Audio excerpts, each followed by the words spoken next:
You woke up this morning, and the very first thought in your head was something negative. Maybe it was about school. Maybe it was about a friendship. Maybe it was about yourself. I'm not good enough. Today's going to be terrible. Nobody really likes me. Sound familiar? Here's the part that nobody tells you. That thought? It's not the truth. It's a habit, and habits can be changed. This is the power of positive thinking by Norman Vincent Peale. First published in 1952, sold over 20 million copies, and it teaches one idea so powerful that it literally changes how your brain works. Your thoughts create your reality.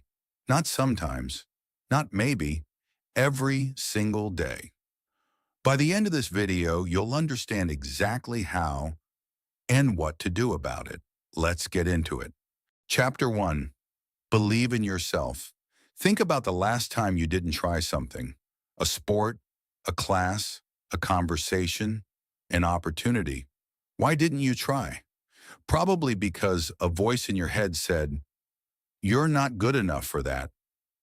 Peale calls this an inferiority complex, and he says it is one of the most common and most destructive problems people face. You don't have a talent problem. You don't have a luck problem. You have a thinking problem. Here's what he wants you to understand. You were not born believing you were not good enough. You learned it from experiences, from people, from failures. And because you learned it, you can unlearn it. But here's the key. You can't just think positive thoughts occasionally. You have to fill your mind with them. Deliberately, every day. Peale says, print the following words on your mind and hold them there. I can do all things. I believe in myself. I am capable. I am enough. Not because it's a magic spell, but because your brain believes what you repeat. Before a big test, old thinking. I'm probably going to fail. I'm just not smart enough. Positive thinking. This is hard, but I've prepared. I'm capable of doing this. Before trying something new, old thinking. I'll embarrass myself. I'm not good at things like this. Positive thinking. I might not get it right away, but I can learn. I always have. You don't have a motivation problem. You have a thinking problem. Fix the thinking first. Chapter 2. A peaceful mind generates power. Have you ever tried to concentrate when you were stressed out? It doesn't work. Your brain feels like a browser with 50 tabs open. Nothing loads properly. That's not a coincidence.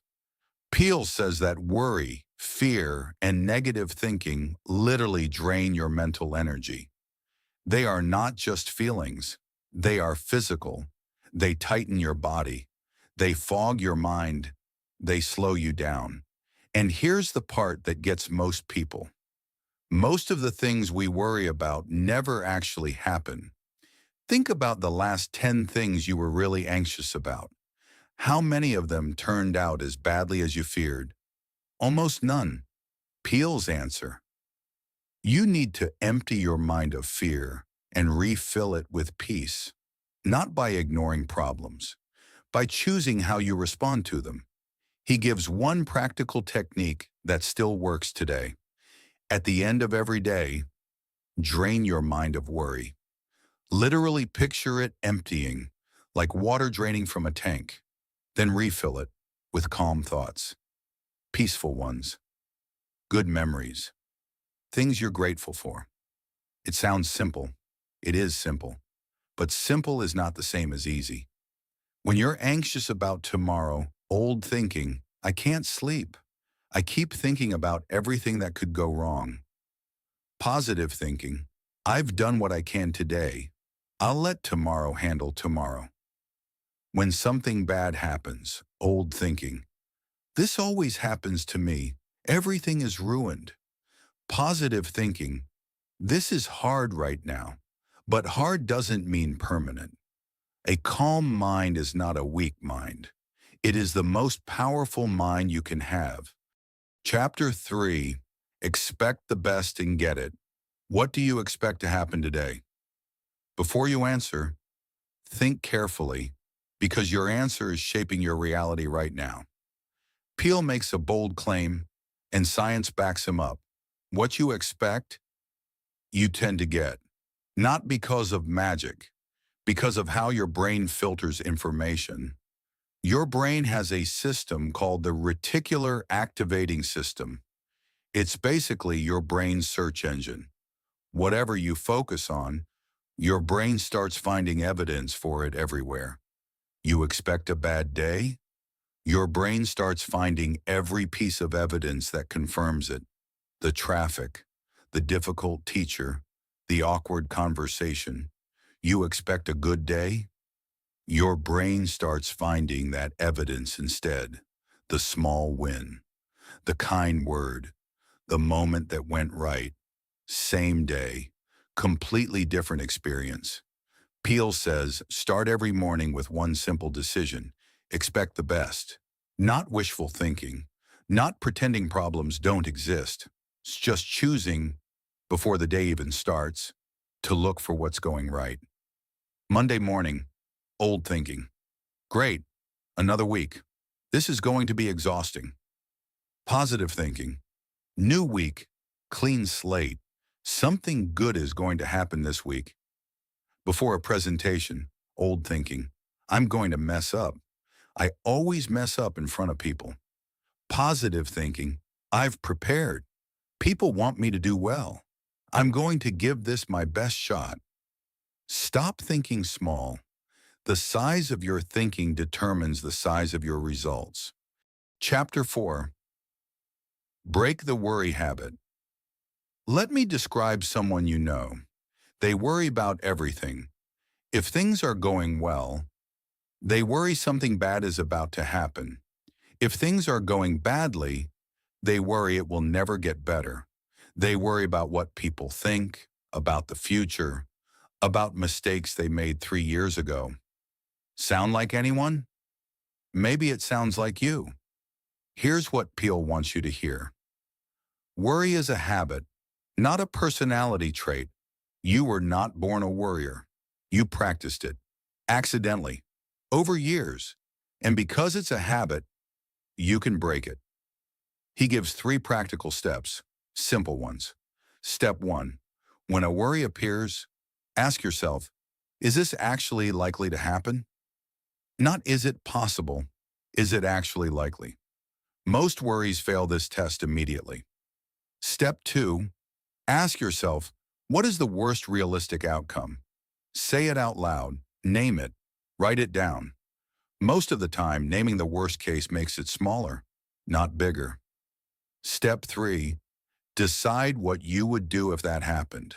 Make a plan, a small one, even one step. Because action is the antidote to worry.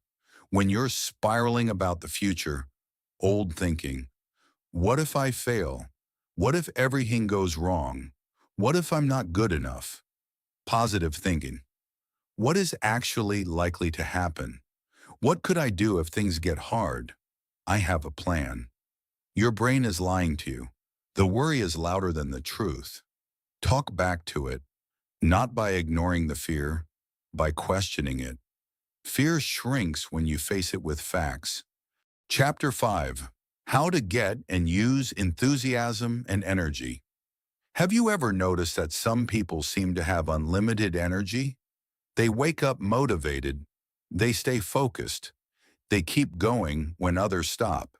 And you wonder, what are they taking? What's their secret? Here's the answer Peale gives. They are not born with more energy. They think differently about their work. Peale says, enthusiasm is not a feeling you wait for. It is a decision you make. Think about the last time you did something you truly cared about. Did you feel tired? Did you watch the clock? Probably not. Time disappeared. You kept going. That is enthusiasm, and it is available to you right now. But here is how you access it. You act enthusiastic first, then the feeling follows. Not fake energy, not pretending, just choosing on purpose to bring your full attention and full effort to what is in front of you. Peale says, believe in what you're doing or find something you can believe in, because energy follows belief. When you have to do something boring or hard, old thinking, I don't feel like it, I have no energy, I'll do it later. Positive thinking, I'm going to give this 20 minutes of real focus. I decide to be here fully. When everything feels impossible, old thinking, I can't do this, it's too much. I'm exhausted before I even start. Positive thinking, I start small. One thing, right now. Energy comes after action. You don't wait to feel enthusiastic. You act first. The feeling follows the decision. Chapter 6, Use the Power of Prayer. This chapter is about prayer, but before you skip it, hear me out, because the principle inside it applies to everyone. Peale was a pastor, his book is rooted in faith, and he writes about prayer constantly. But the universal message underneath it is this: you need a source of strength bigger than your own thinking, because your own thinking, left alone, will talk you out of everything. Your own thinking will find every reason to doubt, to quit, to stay small. Whether your source is faith or meditation, or a deep connection to your values and your purpose, the principle is the same. You need to get quiet, go inward, and reconnect to something steadier than your own fear. Peale describes prayer as a practical technique, not just a spiritual one. He says, you can pray in the middle of a hard meeting, on a bus, before a difficult conversation, a quiet moment, a breath, a refocusing. What are you actually doing in that moment?